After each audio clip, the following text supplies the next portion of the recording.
यह कहानी एक सच्ची घटना पर आधारित है। आज से 20 साल पहले बिहार में सोहन नाम का एक आदमी अपने परिवार के साथ रहता था। उसकी पत्नी हमेशा बीमार रहती थी। उसकी वजह से वह हमेशा परेशान रहता था। उसका एक बेटा भी था। वह अपने परिवार वालों से बहुत ही ज़्यादा प्यार करता था। बात ठंड के मौसम की है। उसकी पत्नी पहले की तरह बीमार है और वह मज़े से घूम रहा था। एक दिन एक डॉक्टर साहब आए और बोले कि तुम्हारी पत्नी को एक खतरनाक बीमारी है और वह अब ठीक नहीं हो सकती है। यह सुनकर उसका पति एकदम डर सा गया और बोला, अब क्या होगा। वह बहुत ही परेशान था।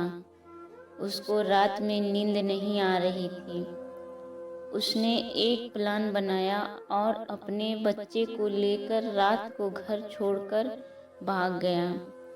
उसकी पत्नी जब उठी तो अपने पति और बच्चे को न पाकर चिल्लाने लगी और खूब रोई।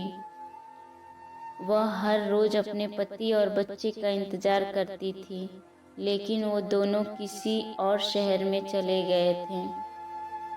कुछ टाइम बाद उसकी पत्नी की तबीयत और ख़राब होने लगी और एक दिन वह अपनी ज़िंदगी से हार गई और उसकी मौत हो गई। उसके मोहल्ले वाले ने मिलकर उसका क्रियाक्रम किया। जब उसके पति को पता चला कि उसकी पत्नी मर गई तो वह गांव वापस आया। उसको देखकर सब लोग गालियां दे रहे थे और कायर कायर कह रहे थे। वह कुछ भी नहीं बोला और सीधा अपने घर के अंदर चला गया। उसको पहली बार यह महसूस हुआ कि वह कायर है।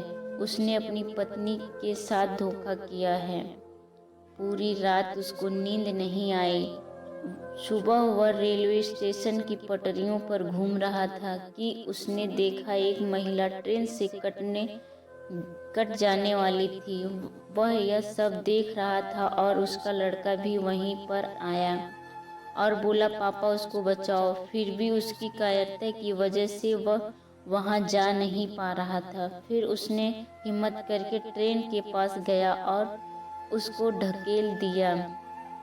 वह औरत तो बच गई, लेकिन सोहन का दोनों पैर कट चुका था और वह खून से लथपथ था।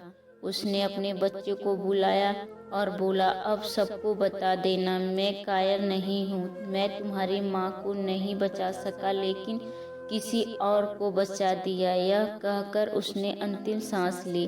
तो दोस्तों, जीवन में हमें कभी भी हार नहीं माननी चाहिए।